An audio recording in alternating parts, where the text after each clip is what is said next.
Assalamualaikum warahmatullahi wabarakatuh. Salam sehat untuk kita semua. Semoga kita semua selalu mendapat lindungan Allah Subhanahu wa taala ya. Diberikan nikmat sehatul afiat serta dimudahkan segala urusannya. Amin ya robbal alamin. Nah, kesempatan kali ini Mimin akan membagikan satu cerita misteri. Nah, seperti apa ceritanya? Mari kita mulai.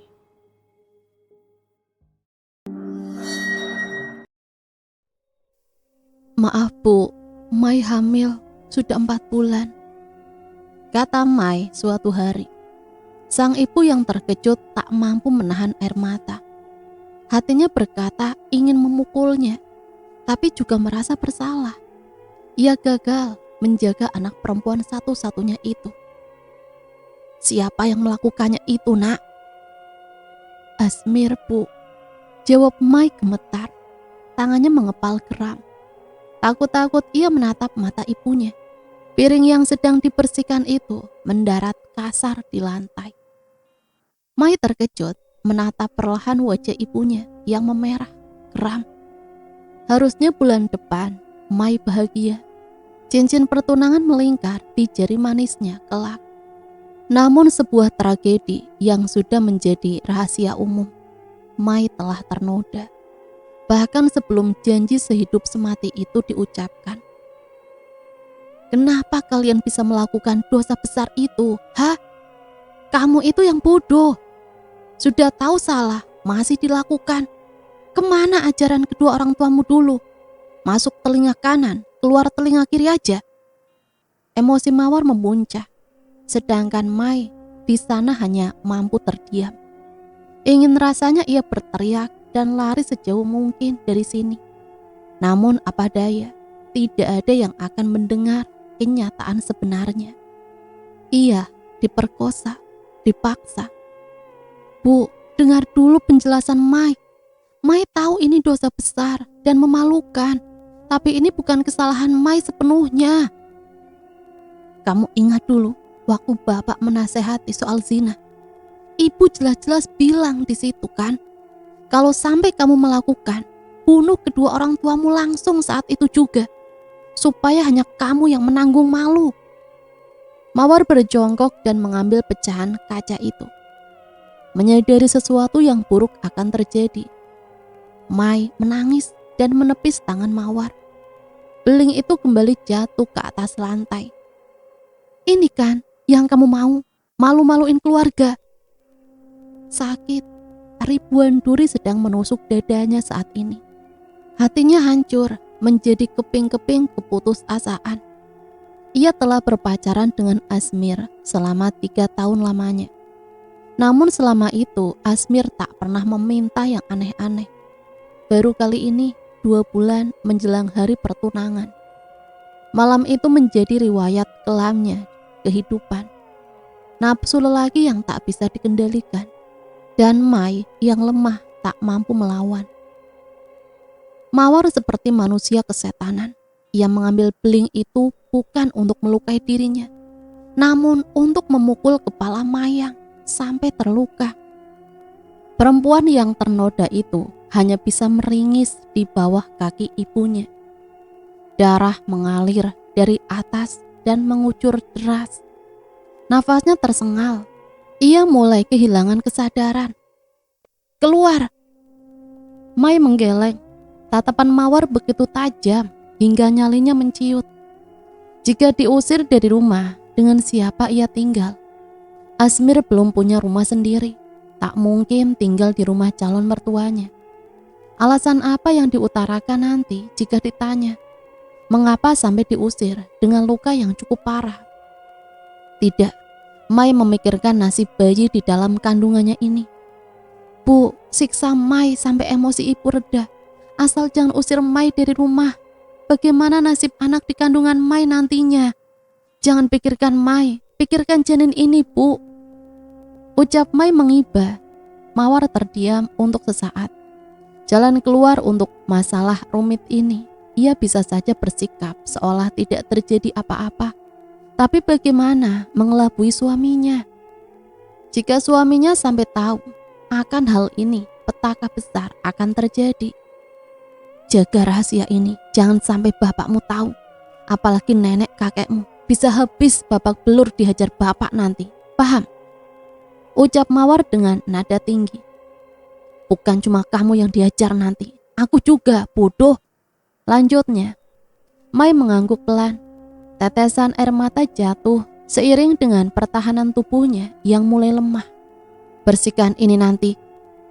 Tepat ketika Mawar berbalik badan, Mai ambruk saat itu juga. Batinnya tersiksa, luka di kepalanya cukup dalam. Ia butuh pengobatan sekarang. Namun, adakah yang peduli? Mawar abai, seperti tak menganggap anaknya lagi bagi orang asing. Bu, sakit, keluh Mai. Namun indera pendengaran Mawar seperti ditutupi setan. Ia tak mendengar apa-apa, lenyap semua kasih sayang karena kesalahan besar. Luka Mai, luka hati yang mungkin sulit disembuhkan. Sudah jatuh tertimpa tangga pula. Sudah dinodai, tak dianggap orang tua sendiri juga. Tangisan wanita itu hampir tak terdengar. Jelas ia menangis dalam hati. Saat-saat seperti ini hanya Tuhan yang bersamanya. Ia pasrah, ingin mati saat itu juga. Malam hari, Asmir menelpon. Keadaan Mai yang lemah dan kekurangan darah, juga perban yang melingkar di kepalanya, membuat ia menolak ketika diajak bertemu. Begitu manis janji Asmir, rindu setengah mati katanya.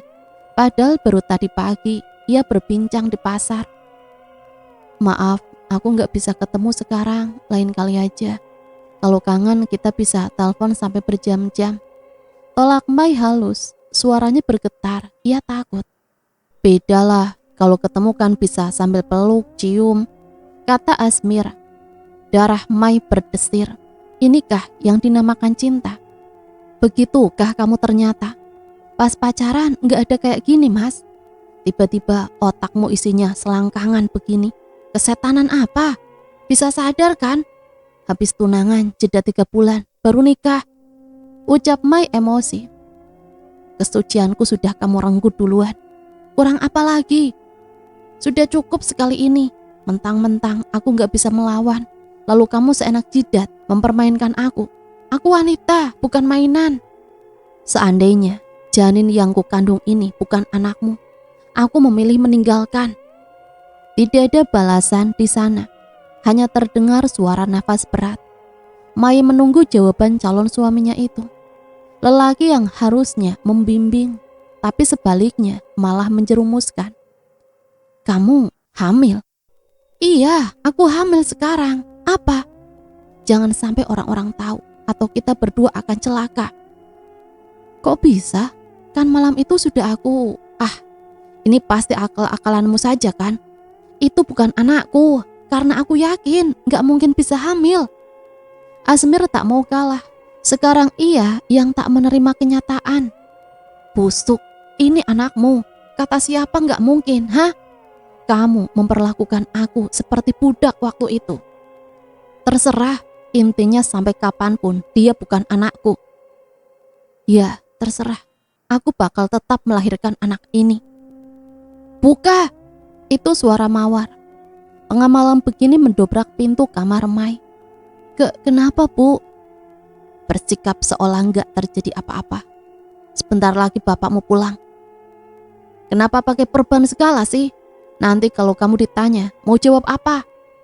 Nanti Mai jawab, habis jatuh dari motor, Bu. Terserah, awas saja kalau sampai ketahuan. Nggih, Bu. Wanita itu jatuh tersungkur di depan pintu. Mau sampai kapan merahasiakan berita besar ini dari ayahnya? Mau sampai kapan Mayang tertekan karena takut rahasianya bocor suatu saat? Hatinya akan lelah terus-menerus memikirkan apa yang terjadi jika sampai ayahnya tahu akan hal ini. Benar-benar bencana. Pikirannya buntu, beku, tak tahu lagi harus kemana. Memilih ikut arus, tapi penderitaan ini akan selalu datang. Atau menentang takdir dengan resiko yang lebih besar. Ia tak akan tahu konsekuensinya. Haruskah meninggalkan Asmir demi menjaga nama baik keluarganya? Tidak. Apa kata orang jika pertunangan ini dibatalkan? Mati konyol. Tak ada pilihan lain karena sudah terlanjur dengan lelaki ini. Maka harapan untuk lepas hampir musnah. Ia pasrah. Belenggu penderitaan ini lambat laun akan membunuhnya. Perlahan, cepat, atau lambat. Assalamualaikum, ucap seseorang di luar sana. Ya, Kadir sudah pulang. Jantung Mai berdetak lebih cepat. Ia harus menahan tangis dan emosi, menyembunyikan ekspresi agar ayahnya tidak mengetahui. Sudah makan, Nak? Atau tunggu Bapak pulang? Tanya Kadir sembari mengelus pelan pucuk kepala putrinya. Hati Mayang mencair. Ia luluh, tak sanggup lagi menahan air mata. Ia memilih diam tak menjawab, lalu mengambil tas kerja ayahnya. Kepalamu kenapa? Enggak apa-apa kok, Pak. Tadi waktu ke pasar, jalannya becek, jatuh deh. Makanya hati-hati kalau jalan. Yang penting udah dikasih obat. Bapak makan dulu, kamu pasti sudah makan kan? Iya Pak, dari tadi malah sampai ngantuk Mai tungguin Bapak. Hatinya mendadak pilu. Bagaimana jadinya jika sang ayah tahu yang sebenarnya? Kadir memang penyayang, tapi soal harga diri, dia bisa lebih garang dari singa lapar. Mawar sedari tadi hanya duduk diam di sofa. Masuk kamarmu, tidur, biar ibu yang urus Bapak. Ujar Mawar sembari berjalan mendekat menuju Kadir. Wanita itu berjalan pelan menuju kamar. Kadir tertawa kecil bersama ibunya. Mereka membicarakan hal-hal menyenangkan. Tak sanggup rasanya bila ia tak lagi dianggap suatu hari nanti. Kehangatan dan kasih sayang keluarga tak lagi ia dapatkan. Dunia memang keras untuk beberapa orang. Mai, perempuan 20 tahun yang kini merasa sendiri. Tak ada teman, tak ada yang bisa diajak bertukar pikiran tentang apa yang harus dilakukan, tentang jeritan hati yang harus segera diluapkan.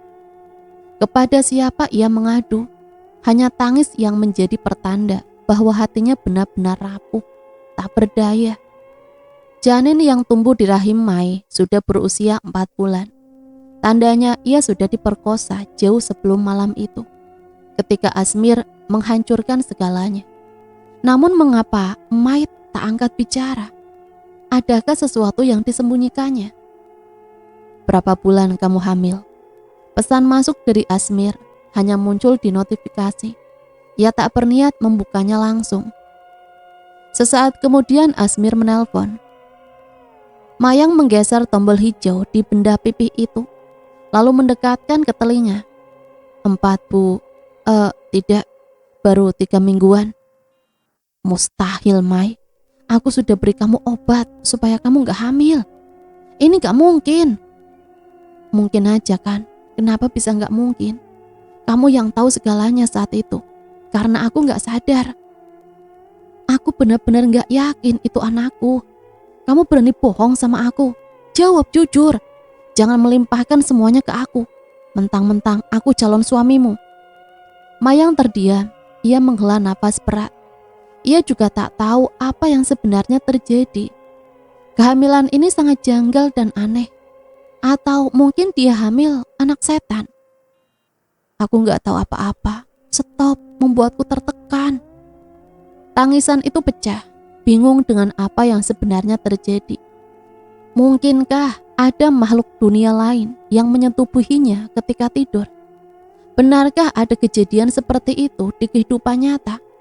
Mayang kurang percaya sebetulnya, tapi itu cukup memberatkan pikirannya. Kepalanya mendadak pusing, benda-benda di sekitar seperti berputar. Ia hilang kesadaran. Mai, ibu mau bicara sebentar. Kenapa, Bu? Kapan Asmir melakukan perbuatan hina itu padamu? Mai gak tahu kapan, tapi seingat Mai, Asmir mengajak ke rumah temannya dan... Ibu tanya, kapan kejadiannya? Mai lupa, Bu. Mai dicekokin obat sebelumnya. Dan segalanya terjadi begitu cepat, Ibu. Kenapa gak tanya ke Asmir aja langsung? Dia yang melakukan. Kamu pikir dia bakal jawab jujur? Aku sudah malas lihat mukanya, apalagi nanya hal memalukan seperti ini. Ingat-ingat lagi, kapan ibu merasa janggal dengan kehamilanmu yang sudah 4 bulan. Sikap Asmir memang berubah 2 bulan terakhir, tepat ketika keluarga kita menentukan tanggal pertunangan. Mayang juga ingin menjelaskan tentang hal ini. Pikirannya mulai menyerang akal sehat. Mungkin seperti itu, mungkin seperti ini. Belum lagi keluarganya yang memang mempercayai hal-hal gaib. Atau jangan-jangan kamu disetubui setan. Ibu, gimana bisa? Bisa saja, kamu cantik. Jangankan manusia, setan aja mungkin tergila-gila sama kamu, Mai. Kalau memang itu yang terjadi, ibu masih bisa memaafkan dan cari solusi. Tapi kalau nyatanya kamu dihamili lelaki lain selain calon suamimu, ibu tak akan pernah menganggapmu ada. Kini ia menangis dalam hati. Ia bahkan tidak tahu apa yang terjadi. Seluruh dunia seakan-akan menyalahkan dirinya saat ini. Mai melangkah pelan menuju kamar. Hati dan fisiknya begitu lelah. Ia hampir gila. Apa yang sebenarnya terjadi? Jika ada yang menyetubuhinya sebelum Asmir, mengapa ia tak merasakan apa-apa? Apa benar makhluk halus itu yang melakukan semua ini? Sebenarnya akal Mai menolak jika jin bisa menghamili manusia. Namun hanya ini yang bisa menyelamatkan hidupnya. Entah, pikirannya buntu. Rasa-rasanya semua abu-abu, tak ada titik terang. Asmir, lelaki seperti itu, enggan membuka mulut. Habis manis, sepah dibuang. Setelah membersihkan kamar, Mai keluar untuk menaruh piring kotor. Ada cermin besar di ruang tengah yang belum dipindahkan Kadir. Cermin itu milik Pak D-nya karena hanya bersarang di gudang. Kadir membawanya pulang. Antik terbuat dari kayu jati. Awalnya Mai tidak merasa risih, cermin itu bersandar di dinding ruang tamu. Ia balik menuju kamar, tentu saja melewati cermin itu. Sekilas ia melirik ke pantulan bayangannya sendiri. Tidak ada apa-apa. Ia menatap sedikit lebih lama. Ada senyum aneh di dalam sana. Senyum tipis yang menakutkan. Anggun tapi menyakitkan. Ada apa? Mayang mendekat, disentuhnya cermin itu dengan tangan kanannya. Lalu ia menyentuh pipi dan bibirnya. Aneh, sangat mengerikan. Pipiku gak setirus ini atau aku kurusan? Bibirku juga gak setipis ini atau...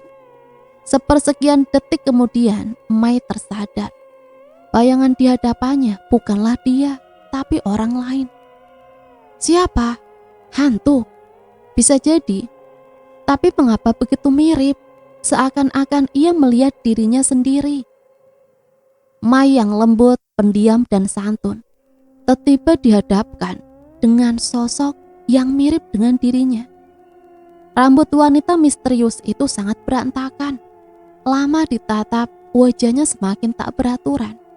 Ia semakin yakin bahwa cermin ini berhantu. Ibu, apa sih? Suruh bapak jangan simpen cermin ini di dalam rumah.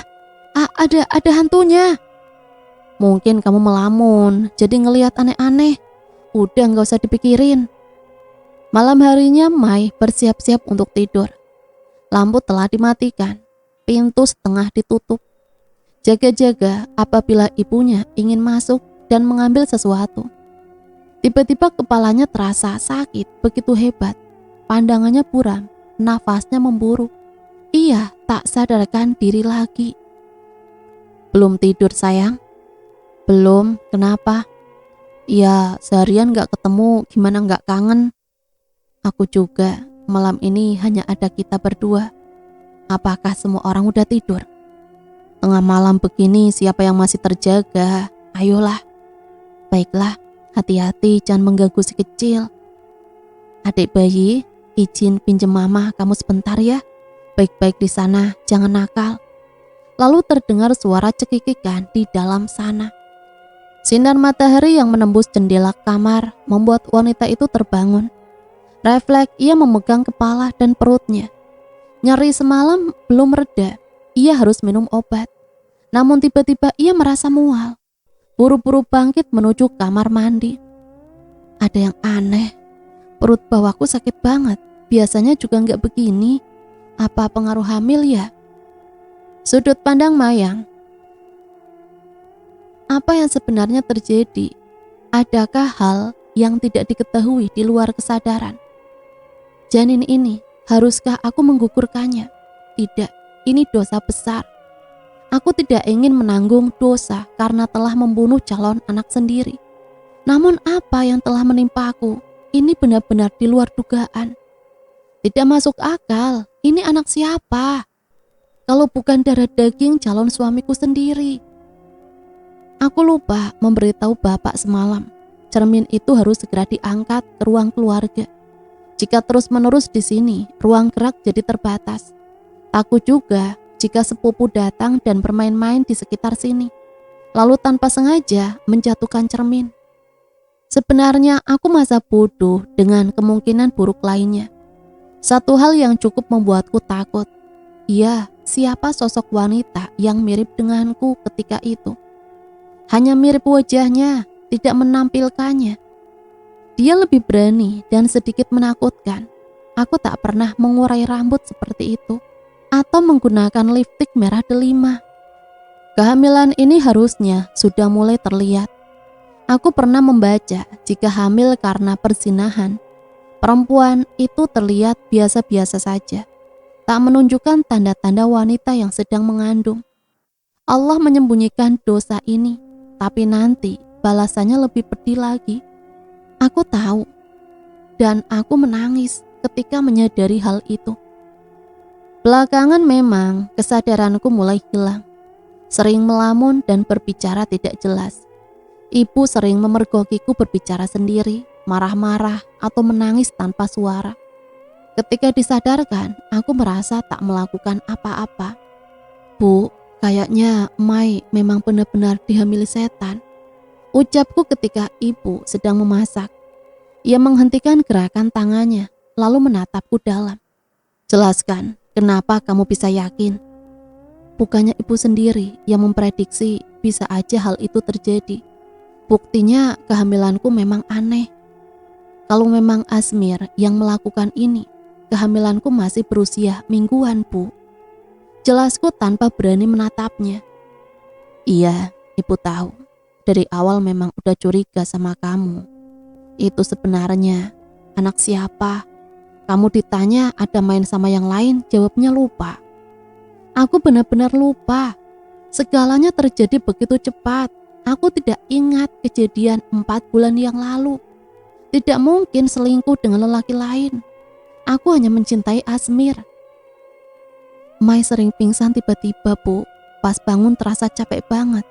Padahal nggak ngelakuin apa-apa. Sudah, nanti aja bicaranya, ibu sibuk. Aku bingung dan tak menyangka.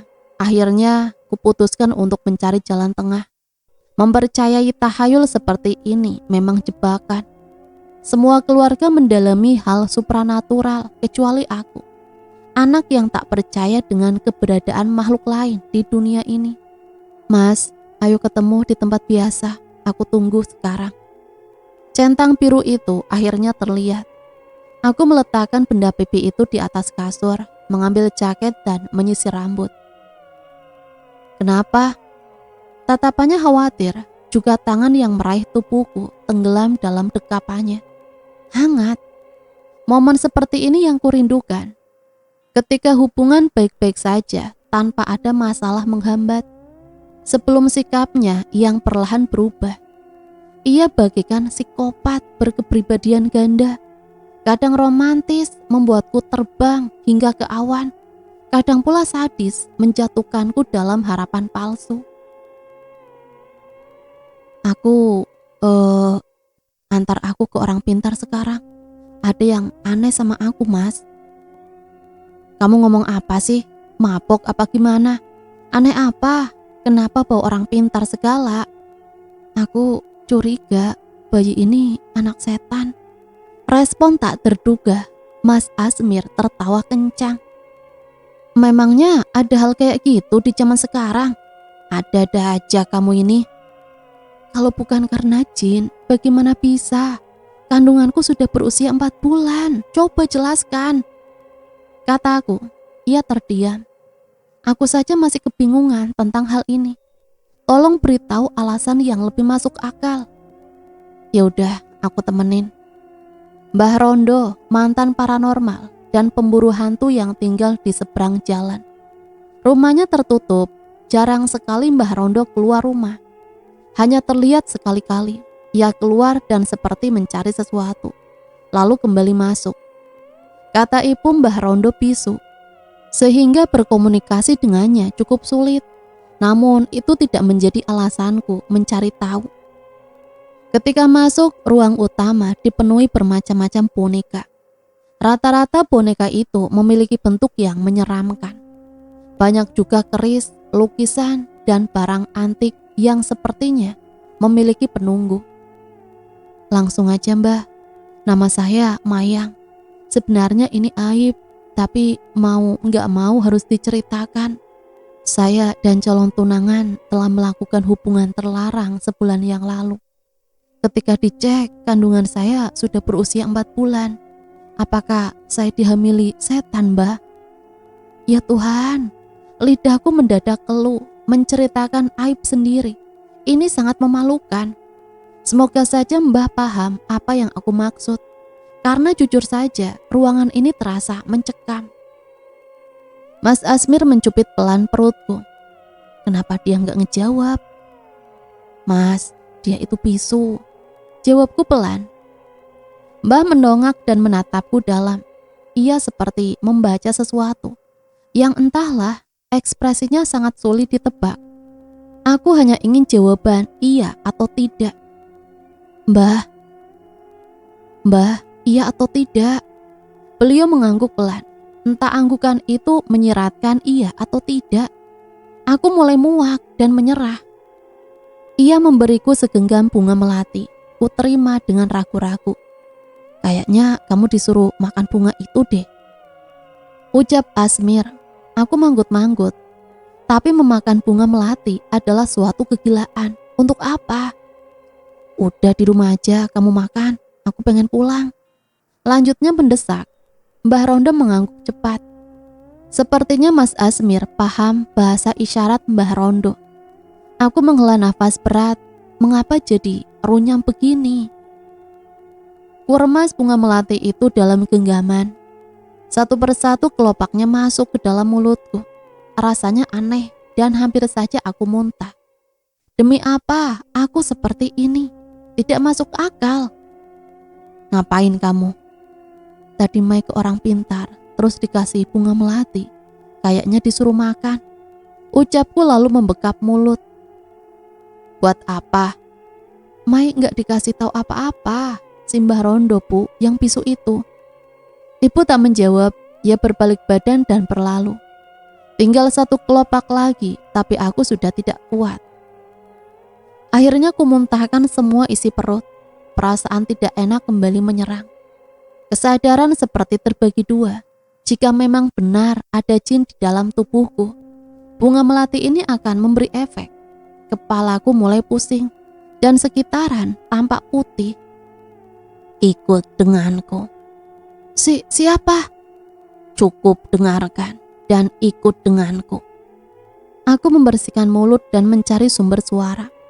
Seperti suara perempuan muda. Tubuhku terasa ada yang mengendalikan. Kesadaranku saja hampir hilang, tapi masih bisa merasakan keadaan sekitar. Apa ini? Tahu-tahu aku sudah berada di dapur, menggenggam pisau, dan aku merasa perih luar biasa di daerah leher. Buru-buru melempar pisau ke sembarang tempat dan ke ruang tamu. Cermin itu, astaga, kenapa bisa luka? Aku terkejut bukan main. Bekas irisan di leher ini cukup dalam. Meski darahnya sudah berhenti mengalir, siapa yang melakukannya? Aku menangis, meremas baju tidur yang kukenakan. Ternyata memang benar ada jin yang bersemayam di dalam tubuhku. Ia berusaha mengendalikan ragaku sepenuhnya. Sulit dipercaya, tapi pada akhirnya aku menyerah. Entah siapa dan apa yang diinginkan jin ini di dalam tubuhku. Satu yang menjadi pertanyaan, apakah ia yang menghamiliku beberapa bulan yang lalu? Aku terpaksa memakai jaket bertopi untuk menutupi luka di leher ini. Mas Asmir mengajakku makan siang di rumah makan seberang jalan. Meskipun dengan berat hati dan ragu, ia akan melihat luka ini. Sebisa mungkin bersikap baik-baik saja. Ia pasti akan menginterogasiku panjang lebar. Aku harus menjawab apa? Siapa dalang di balik semua ini? Kejadian tadi benar-benar membuat pikiranku kalut. Kesadaranku bak berbagi dua, seperti ada yang mengendalikan. Tanpa tanda, tanpa suara, tiba-tiba ia keluar dan entah apa yang dilakukannya. Jin itu bisa berubah jadi apa saja, Mai. Bisa aja kan yang di cermin itu yang menyetubuhimu. Dia ingin mengelabui dengan berubah persis menjadi kamu waktu itu. Padahal bisa saja dia gendruwo yang... Ucap Rani terpotong. Aku menatapnya nanar. Ia mulai ketakutan. Gendruwo, kamu percaya ada hal kayak gitu di dunia ini? Maksudku adalah, emang benar jin bisa menghamili manusia? Jadi di kandunganku ini anak jin? Bagaimana bisa, Ran? Ini gak masuk akal. Kalau anak jin pasti gak terdeteksi di sensor USG kemarin. Tapi ini ada, dia tumbuh. Aku bersikeras tak percaya. Rani menghentikan langkahnya lalu berbalik ke arahku. Mai, sesuatu yang gak bisa kita lihat itu memang ada. Percaya nggak percaya, ini memang nggak masuk akal untuk sebagian orang, termasuk aku. Kita lihat sampai anak ini lahir nanti. Ucap Rani sambil melempar senyum tipis. Setetes air mata jatuh di pipi. Ran, tolong aku. Ini benar-benar menyiksa batin.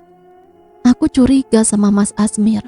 Aku takut diperkosa orang lain sebelum Mas Asmir sentuh aku malam itu. Aku takut ibu mengusirku dari rumah. Kehamilan ini aneh dan janggal, Ran. Ingin rasanya menangis kencang saat itu juga. Namun ini tempat umum. Aku terpaksa menahan gejolak amarah itu di dalam dada. Rani memegang tanganku. Sengaja ia datang jauh-jauh demi menemani makan siang dengan Mas Asmir. Aku takut berdua saja dengan lelaki itu. Takut hal yang sama terjadi lagi. Udah mau nyampe, jangan nangis, kata Rani. Tumben pakai jaket sayang? Biasanya juga dress biasa, dingin ya? Tanya Mas Asmir. Aku dan Rani beradu tatap. Haruskah berbohong lagi? Rani mengedipkan mata untuk meyakinkan hatiku saat ini. Enggak juga Mas, lagi pengen aja. Jaket ini lama enggak dipakai, jadi sayang disimpan terus. Mas Asmir mengangguk pelan sambil terus menyantap makanannya. Oh iya Ran, sekarang kerja di mana? Sekarang nganggur dulu As. Aku nggak tahu mau kerja apaan selepas SMA kemarin. Jawab Rani. Mereka berdua terlihat akrab. Maklum, satu alumni angkatan SMA dulu. Setelah itu hening di antara kami untuk sesaat. Ponselku bergetar, tanda ada panggilan masuk. Segera aku bangkit dan menggeser tombol hijau itu. Halo? Mai, pulang sekarang. Ada Mbah Rondo di rumah. Ngapain, Bu? Gak usah banyak tanya. Iya, Bu, Mai pulang sekarang. Mas, aku disuruh pulang sama Ibu. Ada Mbah Rondo di rumah. Ucapku. Mas Asmir langsung mendongak dan meletakkan sendok di atas piring. Loh, sekarang? Iya, Mas. Tahu sendiri kan, Ibu gak suka nunda-nunda. Kalian lanjut aja makannya, aku bisa naik angkot. Aku antar aja sayang, kamu lagi hamil loh, nanti kenapa-napa di jalan. Gak usah Mas, aku bisa sendiri. Kasihan Rani sendirian, makan aja sampai selesai. Akhirnya Mas Asmir mengalah, ia mengusap bahuku dan tersenyum tipis. Sepanjang perjalanan hatiku bertanya-tanya, ada perlu apa Mbak Rondo datang ke rumah? Bukankah kemarin sudah diberi bunga melati? Atau ada hal lain yang belum tersampaikan? Assalamualaikum. Mbah Rondo menyungging senyum lalu ekspresinya berubah seperti orang yang ketakutan. Ia terus menatap belakangku. Mungkin ada sosok menyeramkan di sana. Aku menaruh tas dan duduk di samping ibu. Ini Mbah anak saya. Kenapa Mbah? Tanyaku akhirnya. Mbah Rondo terus menatapku kosong. Ibu yang tadinya tenang mendadak khawatir. Mbah Rondo seperti mengambil sesuatu dalam tasnya. Sebuah dupa dan bunga melati.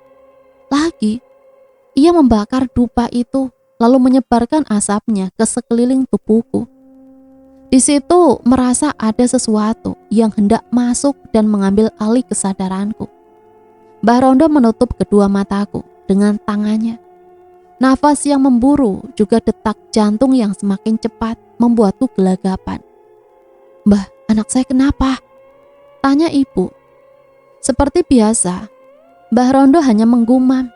Ia seperti membaca sesuatu. Asap dupa itu mengganggu pernafasanku. Namun tiba-tiba aku merasakan panas di daerah lengan. Mbah, sakit. Ucapku ketika merasakan sakit luar biasa di dada. Bagai ditusuk ribuan jarum, menyiksa. Tubuh bergetar, tangan mengepal kuat, keringat dingin bercucuran, dan aku mulai menangis. Tahan, Mai, tahan. Mbah, aku sudah tak tahan lagi. Semakin kuat aku memberontak, jin itu seperti enggan keluar dari tubuh. Mbah Rondo terhenti membaca mantra dan menurunkan tangannya. Ketika membuka mata, pandangannya gelap. Nafasku tiba-tiba terasa begitu sesak. Aku tidak akan keluar. Siapa? Mbah Rondo yang terkejut melihatku berbicara sendiri, langsung menggenggam tanganku. Aku adalah kamu. Kamu adalah aku. Apa maksudmu? Siapa kamu, ha? Keluar dari tubuhku. Jangan siksa aku begini. Dan akhirnya, cairan merah itu kumuntahkan begitu banyak. Tidak hanya darah, ada beberapa jarum tergeletak di sana. Apakah aku terkena sihir ilmu hitam? Ya Tuhan, mengapa ini semakin membingungkan? Tiba-tiba aku sudah berada di dalam kamar, di mana ibu dan Mbah Rondo. Mai, kamu harus diruqyah, kata ibu yang muncul di balik pintu. Tapi Bu, buat apa? Mai benar-benar dihamili setan. Aku terguguh, tak menyangka kejadian aneh ini menimpa diri sendiri. Wanita 45 tahun itu tak menjawab. Ia memberi ekspresi aneh, lalu pergi. Aku bangkit dan hendak bercermin, merapikan rambut dan membersihkan wajah, berantakan sekali. Lalu kutata bayangan sendiri di cermin. Masih Mayang yang dulu, tidak ada yang berubah, kecuali nasib membingungkan dan menyiksa batin ini. Aku sudah muak. Sebenarnya apa yang terjadi pada diriku? Teka-teki apa yang sedang direncanakan Tuhan? Tidak ada titik terang, hanya praduga dan tebakan. Seandainya Mbah Rondo bisa bicara, masalah ini pasti cepat menemukan jalan keluar. Aku hanya butuh jawaban iya atau tidak. 1 minggu menjelang hari pertunangan, ibu dan bapak sibuk mempersiapkan segalanya. Nenek juga menginap di sini untuk membantu bagian konsumsi. Untung saja perutku belum terlihat sedang mengandung. Masih rata seakan-akan tidak hamil. Ini bagus untuk menjaga rahasia dari keluarga besar, termasuk nenek. Mai, auramu gelap betul, sakit? Tanya nenek curiga. Enggak kok nek. Atau ekspresi nenek yang tadinya teduh mendadak ketakutan. Ia bangkit dan seperti menghindar dariku. Nenek memang bisa melihat jin. Apa dia melihat sosok menyeramkan di sekitar? Aku tidak tahu, tapi mendadak kepalaku sakit lagi. Aku mengetuk pintu kamar nenek. Sikapnya jadi aneh dan aku mulai khawatir. Tidak ada jawaban di sana. Berulang kali menyebut namanya, namun ia tetap tak menjawab, apalagi membuka pintu. Ada apa denganmu, Nek? Jangan membuatku takut. Nek, nenek kenapa? Nek, bukain pintunya. Mai mau ngomong. Nenek, jangan bikin Mai khawatir gini. Tadi kenapa? Seseorang menepuk bahuku pelan, tapi cukup mengejutkan. Aku berbalik dan mendapati tubuh besar itu sedang memperhatikanku sejak tadi. Kenapa? Tanyanya. Nenek, dia aneh tadi pak. Tiba-tiba masuk kamar. Gak mau lihat Mai. Jawabku. Bapak pun mendesah pelan. Ia maju selangkah dan ikut mengetuk pintu. Kamu yakin nenek ada di dalam? Yakin pak. Tadi Mai lihat sendiri nenek ketakutan terus masuk ke dalam. Jawabku dengan mata yang mulai basah. Ya, air mata ini akan segera jatuh membasahi pipi. Cengeng, sangat. Jika melihat perubahan nenek yang tiba-tiba. Aku khawatir dan entah mengapa perasaan ini mendadak kurang nyaman. Bapak mundur selangkah lalu merangkul bahuku. Sebuah pelukan yang begitu nyaman dari cinta pertama anak perempuannya. Namun entah mengapa, pelukan ini terasa familiar. Aku nyaman, aku merasa lebih disayangi dari sebelumnya. Sebuah dekapan kasih sayang yang tak pernah Asmir berikan padaku. Jarang sekali ia memeluk, hanya ketika ingin atau rindu. Emang tadi nenek kenapa? Tanya bapak sambil melonggarkan pelukannya. Aku melepas pelukan dan menceritakan kejadian tadi. Bapak manggut-manggut, tanda mengerti. Ia menghela nafas berat, lalu beberapa kali menggumam. Ikut penasaran dan khawatir, ketakutan apa yang menimpa nenek. Nenek, pupil mataku melebar bersamaan dengan seulas senyum. Nenek membukakan pintu sambil membawa. Apa ini? Dupa. Nek, apa ini nek? Tanyaku penasaran. Nenek hanya diam tanpa menatapku sama sekali. Ia sibuk menyambar asap 3 dupa di sekeliling tubuhku. Bau asapnya kali ini sedikit berbeda dari dupa Mbah Rondo beberapa waktu lalu. Ini lebih pekat dan membuat dada sesak. Aku terbatuk-batuk, tapi nenek seakan tak peduli akan hal itu. Bapak membawaku ke sofa, diikuti nenek dari belakang. Sesekali menoleh ke belakang, wajah nenek berubah ketakutan. Ia mendongak dan kami beradu tatap. Nek, mulutnya komat kamit membaca mantra, sedangkan aku dipaksa duduk oleh bapak, tapi menolak. Nenek berdiri tepat di hadapan dengan dupa yang masih terbakar setengahnya. Seperti dugaan akan ada hal terjadi. Kepala mulai pusing, mata kabur, dan tangan kaki bergetar. Aku menutup mata karena merasa tidak nyaman. Seperti ada kekuatan lain yang memaksa untuk keluar. Ya, aku seperti bermimpi sekarang. Tak bisa berbuat apa-apa, tapi masih merasakan sesuatu di luar kesadaran. Ini semacam ketindihan, bedanya aku tidak berbaring. Samar-samar bapak memanggil seseorang untuk mengambil air minum. Kaukah itu? Suara nenek sayup-sayup terdengar.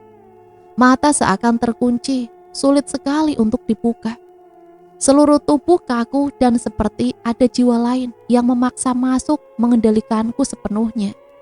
Hatiku meringis, ingin lepas dari belenggu jin ini secepatnya. Ketika sadar aku sudah berada di dalam kamar, gelap, sepi, tanpa seorang pun yang menemani. Hanya ada sepiring beras dan garam di samping yang entah untuk apa diletakkan di sini. Saat hendak bangkit dan mengambil air, tiba-tiba aku merasa perih luar biasa di daerah tangan. Apa-apaan ini? Kenapa bisa luka? Aku panik, pergelangan tangan sebelah kiri diperban. Ada bekas darah di sana, pertanda luka yang cukup dalam. Siapa yang melakukan ini padaku? Tak mungkin bapak atau nenek. Siapa di sana? Aku adalah kamu, kamu adalah aku. Aku kembali. Tolong, jangan ganggu aku. Siapapun kamu, apa maumu sebenarnya? Tak ada jawaban. Hanya suara tirai yang tersibak sendiri tanpa angin yang menggerakkan. atau suara orang mencakar dinding yang terdengar menakutkan. Seseorang membuka pintu. Aku buru-buru baring dan menutupi diri dengan selimut. "Mai, kamu ngomong sama siapa tadi?" tanya nenek sambil mengernyitkan dahi. Aku menghela nafas lalu menatap ke sekeliling. Semuanya tampak normal, tidak mencekam seperti tadi. Nenek bangkit dan menyalakan lampu. "Nggak tahu sama siapa, Nek. Intinya Mai kayak orang gila. Nanya sendiri, ada yang jawab sendiri. Pikiran Mai kayak terbagi dua, kayak ada jiwa lain yang berdiam di tubuh Mai sekarang. Dia yang menjawab semua pertanyaan Mai, tapi bingung di mana asal suaranya." Lanjutku menjelaskan. Nenek meraih tangan kiriku yang diperban, sedikit menyentuhnya hingga aku mengadu kesakitan. "Kamu mau tahu apa yang sebenarnya tadi terjadi? Coba lihat luka di lehermu kemarin. Kamu yakin itu bukan karena orang lain?" Nenek membuatku takut. Ya, jika dipikir-pikir memang. Dari mana luka ini berasal? Aku tidak sadarkan diri dan tahu-tahu sudah mendapat luka ini. "Apa, Nek?" Tadi waktu nenek membacakan doa-doa dan menyebar asap dupa, matamu berubah merah dan kosong menatap ke depan. Bibirmu pucat, tanganmu tak berhenti meraih vas bunga di atas meja. Bapakmu pergi karena takut. Nanda yang datang bawa air minum, tapi kamu pukul tangannya dan gelas itu jatuh pecah. Kamu bangun terus lari ke dapur, ngacak-ngacak tempat piring dan cari pisau di sana. Nenek langsung panggil ibumu. Setelah itu mungkin aku bisa menebaknya sendiri. Sebelum ibu datang, pisau itu telah mengiris pergelangan tangan. Nenek tak berdaya karena takut makhluk di dalam tubuhku ini akan semakin mencelakai. Nenek tak berkata apa-apa lagi setelah itu. Ia bangkit dan mematikan lampu. Padahal rasa penasaranku belum terobati sepenuhnya. Aku merasa nenek menyembunyikan rahasia besar, dan itu tentang keberadaan jin ini. "Nanda," panggilku. Putri kecil itu sedang bermain dengan boneka Barbie-nya.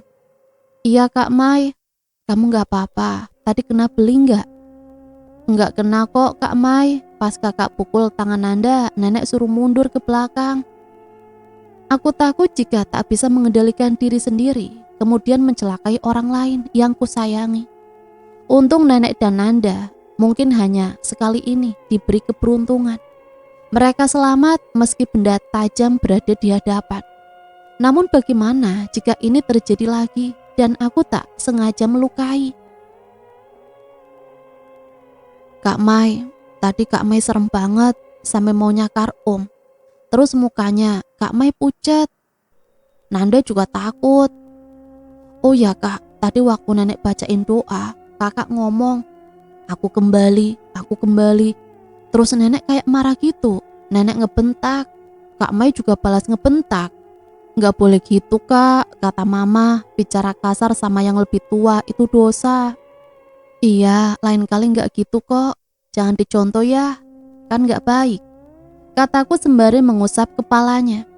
Ia berbalik badan dan naik ke atas kasur, kembali bermain seorang diri. Hari pertunangan, Mayang sengaja memakai gaun yang sedikit longgar untuk menutupi lekuk tubuh, menyembunyikan kehamilan dari semua orang, termasuk keluarga Asmir. Bagaimana jadinya jika mereka tahu bahwa ia tengah mengandung? Bersikap normal aja, biar nggak ketahuan. Sebenarnya nggak terlalu kelihatan, perutmu masih kecil, jaga-jaga aja. Tapi Bu, bagaimana dengan luka leherku? Bekasnya masih kelihatan. Pakai kalung ini, ketutup rambutmu juga nanti, setidaknya nggak terlalu kelihatan. Di luar sana tamu-tamu mulai berdatangan. Acara yang dinanti ini harusnya berjalan dengan baik, tanpa halangan atau kejadian yang membuat segalanya berantakan. Sebisa mungkin Mayang bersikap biasa-biasa saja di hadapan tamu undangan. Ia menuruni tangga dengan anggun ditemani ibunya. "Cantik banget calon menantuku, apa kabar?" tanya Ida, ibu Asmir. "Alhamdulillah baik Bu, ibu sendiri bagaimana?" Baik juga, tapi kok mukamu pucet banget, sakit? Enggak kok Bu, hawanya agak dingin aja jadi Mai menggigil. Beruntung banget Asmir dapat calon istri kayak kamu. Manis, cantik, baik dan lugu. Kata Ida bangga. Bagi kebanyakan wanita, ini merupakan pujian terindah. Kapan lagi dibanggakan calon mertua sendiri? Namun tidak untuk Mai. Secara tidak langsung, ini adalah penghinaan. Mai tidak selugu itu. Makasih Bu, ucapnya datar. Asmir di sana berjalan pelan menuju Mai sambil menyembunyikan sesuatu di balik badannya. Mai tersenyum bahagia. Tepat hari ini ia akan resmi berkomitmen dengan kekasihnya. Imut banget anak bapak, udah makan? Tanya Kadir yang tiba-tiba muncul di depan Mayang, menghalangi jarak pandang Asmir untuk melihat kekasihnya itu. Mayang sedikit terganggu, tapi ia memilih tak mengatakan apa-apa, diam dan mematung di tempat. Kok ditanya diam? Iya Pak, udah tadi. Jawabnya ragu. Kadir mengelus pucuk kepala Mayang, lalu menghilangkan jarak di antara mereka. Ia mendekatkan bibir ke telinga Mayang, lalu membisikkan sesuatu. Bapak! Teriak Mayang terkejut. Entah apa yang dikatakan bapaknya, hingga ia berteriak kencang. Kadir buru-buru mencairkan suasana dengan menjelaskan kepada tamu undangan. Ah maaf, anak saya emang begini kalau lagi seneng. Katanya. Mayang mengernyitkan dahi sambil meremas gaun merahnya. Ia geram, ekspresi bahagia itu berubah, jijih dan hina. Selesai acara pertunangan, Asmir menarik tangan Mayang menuju luar. Mayang menepis tangan Asmir karena mengeluh kesakitan. Lepasin, sakit. Bapak ngomong apa ke kamu tadi? Wanita itu menunduk, tak berani menatap pria di hadapannya. Mai, jawab. Haruskah ia menjawab? Ini petaka. Bahkan Asmir pun tak seharusnya mengetahui ini. Aku takut. Kata Mai, suaranya bergetar, tanda ia tak kuasa menahan tangis. Tapi kamu janji jangan marah. Aku akan cari jalan keluarnya. Karena aku ngerasa ini janggal. Aku ngerasa gak ngelakuin apa-apa. Tolong kamu jangan salah paham dulu sebelum semuanya jelas. Lanjutnya sambil memegang tangan Asmir. Aku mencintaimu. Oke, aku bakal coba percaya sama kamu, kata Asmir. Mayang tersenyum dan mendekat, hendak membisikkan sebuah rahasia besar sekaligus aib baginya. Sedetik setelah Mayang berbisik, ekspresi Asmir mendadak berubah. Ia terkejut dan tak mampu berkata-kata. Aku cemburu. Cemburu kenapa? Karena tadi aku mengikat janji dengan Asmir. Tenanglah, dia pelampiasan. Aku hanya mencintaimu. Iya, aku percaya. Hatimu untuknya. Tapi seluruh tubuhmu adalah milikku. Ayo. Terdengar seseorang mengetuk pintu kasar. Mai mengusap matanya dan bangkit untuk memeriksa. Rasa sakit kembali menyerang perut bawahnya. Nenek, jam segini baru bangun, cepat mandi dan bantu-bantu ibumu masak. Perintah nenek. Mai heran dengan sikap nenek yang berubah drastis sejak kejadian hari itu. Dulu sang nenek berkata lembut dan penyayang. Sekarang rasa-rasanya semua yang dilakukan Mai itu salah. Iya nek. Ya ampun, pantes nenek marah. Udah mau jam 8, tapi aku masih nyenyak tidur. Biasanya juga jam 5 bangun, kok sampai kesiangan begini? Ia merasa heran karena biasanya sudah terbiasa bangun subuh. Seluruh tubuhnya terasa begitu lelah, habis melakukan apa semalam. Ya Allah, jangan-jangan. Ia membekap mulutnya sendiri lalu berlari ke toilet, membasahi seluruh wajah dengan air, menatap ke cermin. Ya, inilah Mayang yang sekarang. Ketika ia membuka pintu, Mayang terkejut dengan kehadiran Kadir di sana. Kadir tersenyum memandang putrinya. Makasih buat semalam. Mayang kebingungan dan mengernyitkan dahi. Ada apa dengan semalam? Apa semalam? Tanya Mayang. Kamu lupa atau pura-pura polos? Pria yang usianya hampir menginjak kepala 5 itu berkacak pinggang. Puas rasanya telah menikmati tubuh putrinya sendiri. Ya, ayahnya sendiri pelakunya selama ini. Bapak, kenapa tega? Aku putrimu. Emangnya kenapa sama ibu? Mayang emosi, air matanya menganak sungai. Aku bosan sama ibumu. Udah tua, udah basi. Aku pengen cari anak muda. Tapi selagi ada anak perempuan, ngapain cari yang lain?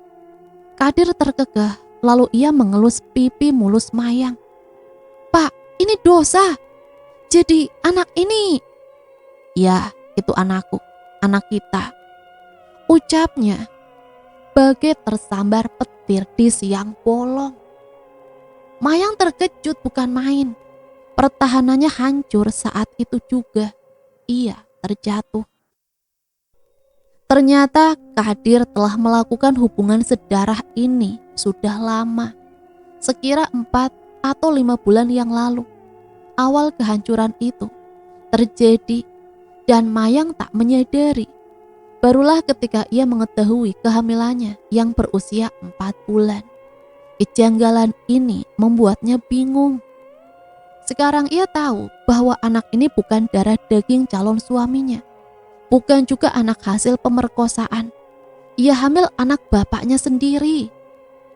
Perlahan misteri ini terkuak, tapi bagaimana bisa ia tak sadar ketika Kadir merenggut kesuciannya.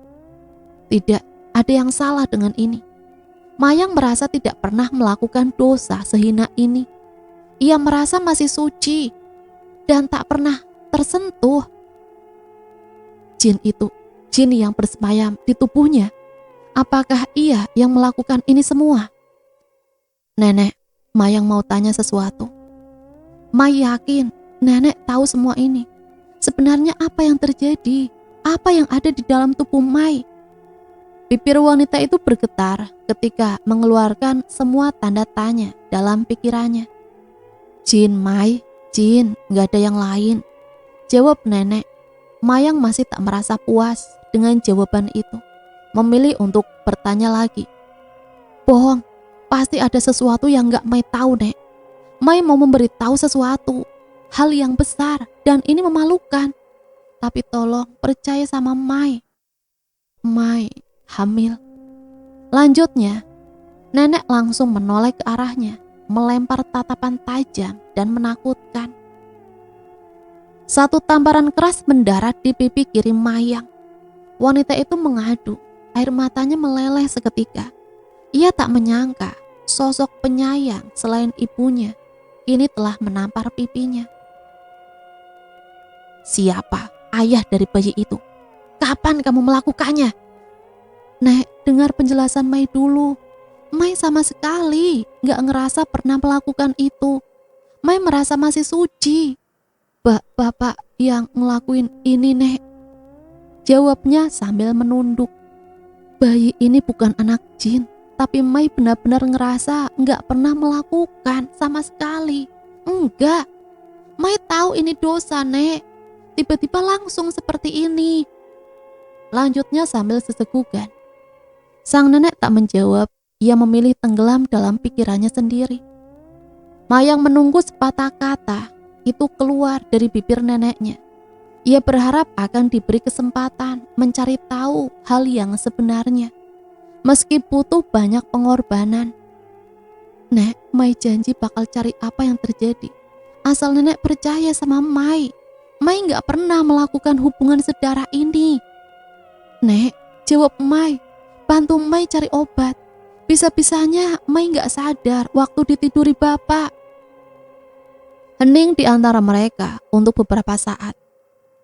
Mai sudah menyerah. Entah bagaimana lagi caranya membujuk sang nenek.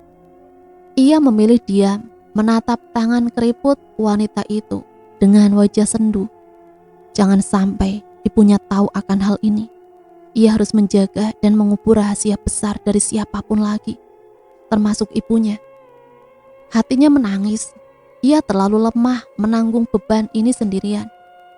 Dosa apa yang telah ia lakukan di masa lalu hingga Tuhan mencampakkannya sekejam ini?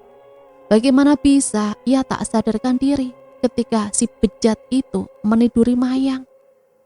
Ini masih menjadi teka-teki. Mai mengusap air mata dan menekan nama Asmir di kontak teleponnya. Mas, bantu aku cari solusi. Otakku benar-benar buntu.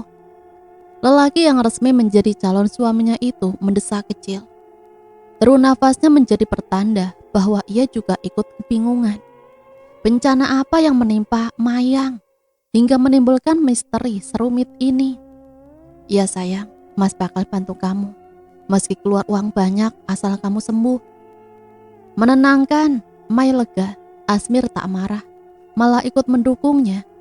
Ia tersenyum dalam luka, bertahan dalam penderitaan. Mas gak marah. Asmir terkekeh. Sudah, kamu siap-siap, kita jalan-jalan sebentar, ketemuan di tempat biasa. Mas, kamu percaya sama aku? Tanya Mai dengan binar mata yang tampak jelas. Asmir melirik sekilas, lalu menggenggam tangan kanan Mayang. Percaya, kita udah lama pacaran, masa aku gak tahu sifat calon istriku ini? Gak mungkin ngelakuin hal sebejat itu. Jawab Asmir teduh. Mayang merasa bersalah, ia telah gagal menjaga mahkota sucinya untuk Asmir. Bulir-bulir penyesalan dan pedih itu jatuh setetes demi setetes. Maaf mas, aku gak bisa jaga kesucian. Sekarang aku udah ternoda, maaf. Lelaki 25 tahun itu menatap pucuk kepala Mayang cukup lama.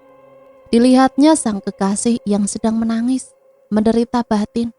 Lalu ia menarik Mayang ke dalam dekapan.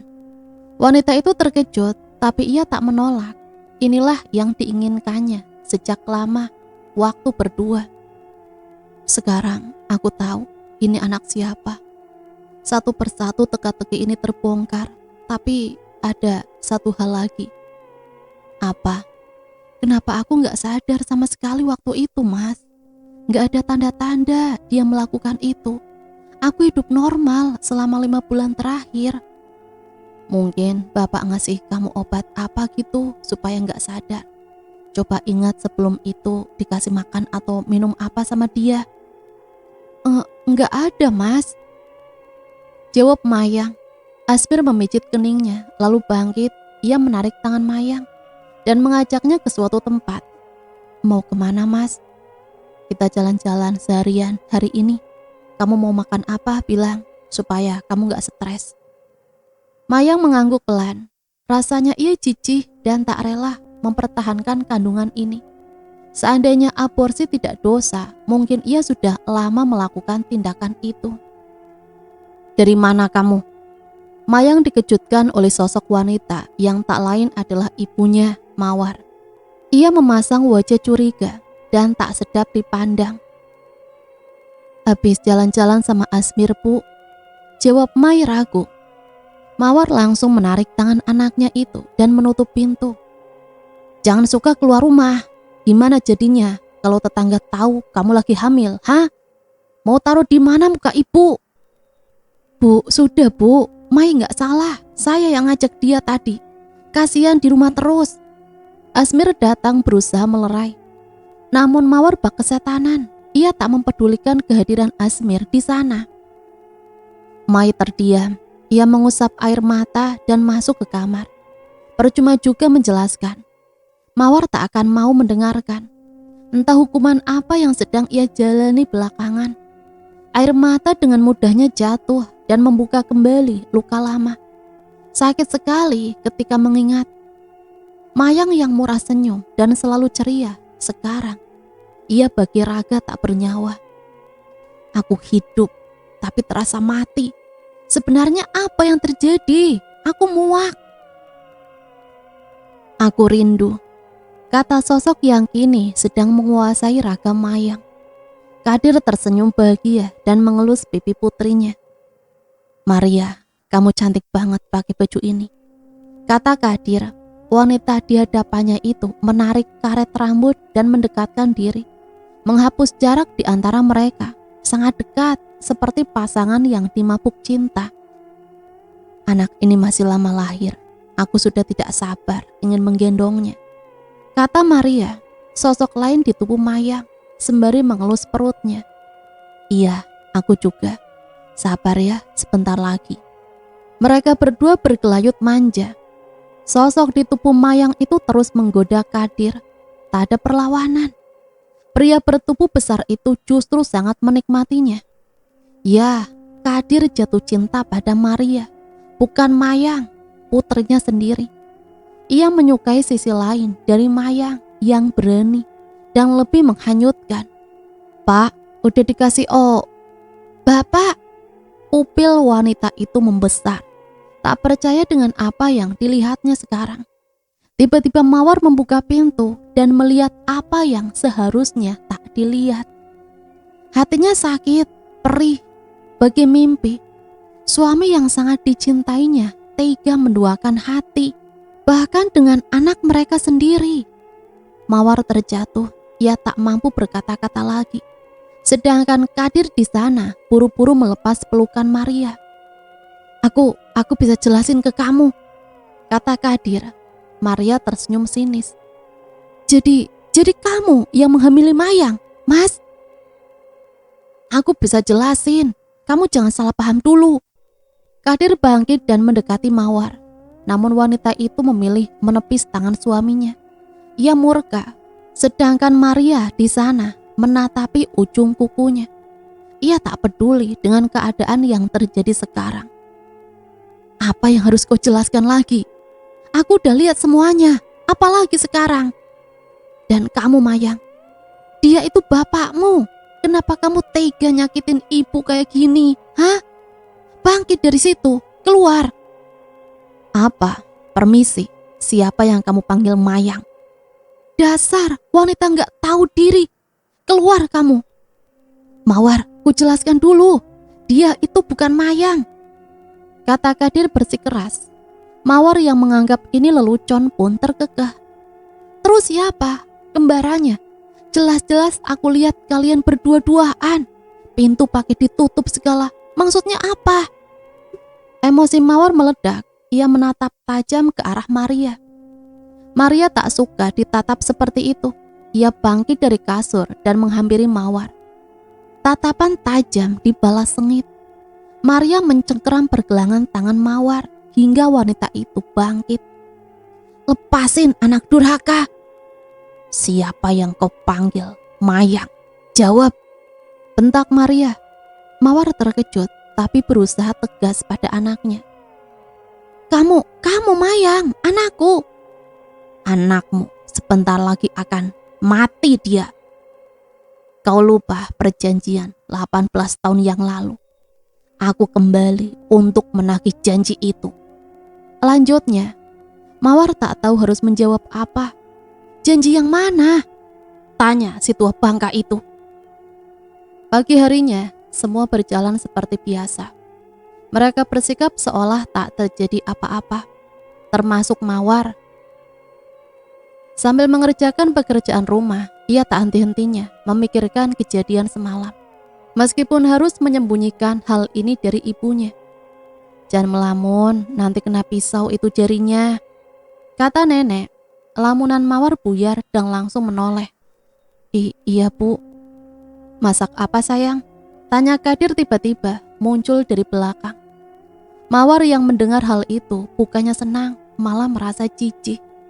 Ia menjauh dari suaminya itu. Melihat keduanya akan bertengkar, sang nenek pergi keluar. Gak usah deket-deket aku. Siapa Maria? Sejak kapan kamu berhubungan sama dia? Kadir malas berdebat pagi ini. Dia memilih untuk pergi tanpa mengucapkan sepatah kata pun. Meninggalkan Mawar yang terdiam, kebingungan di sana. Wanita mana yang akan terima jika suaminya tega menghamili anaknya sendiri? Sakit, hatinya terkejut. Hanya air mata yang bisa menenangkannya saat ini. Baru beberapa langkah, Kadir berjalan. Mawar menyiramkan bensin yang sudah disediakan dirinya di dapur. Langsung disiramkan ke tubuh Kadir. Demi Tuhan, dia tidak rela. Sedetik kemudian, api langsung menyambar ke tubuh Kadir. Dan naasnya, Mawar justru ikut bunuh diri, sekalian membiarkan dirinya terjebak di dalam kobaran api tersebut. Setelah api dipadamkan, terpampang jelas dua sosok yang terpanggang di dalam. Untung saja nenek keluar dan Mawar sengaja disuruh untuk ke warung. Setelah pemakaman keduanya selesai, akhirnya sang nenek menceritakan semuanya. Maria adalah jin peliharaan leluhur kami. Maria yang selalu membantu kami dari segala urusan. Sampai akhirnya kami memutus perjanjian itu. Tapi entah apa yang dilakukan Kadir sampai Maria bersemayam di dalam tubuhmu. 1 minggu setelah kematian kedua orang tuanya, akhirnya Mayang keguguran. Karena Mayang juga begitu syok, sampai berimbas pada janinnya yang melemah dan akhirnya keguguran. Dan cerita selesai sampai di sini. Semoga cerita ini bisa menemani hari-hari teman-teman semua ya. Sampai di sini Mimin pamit undur diri, mohon maaf apabila banyak salah kata. Matur nuwun, wassalamualaikum warahmatullahi wabarakatuh.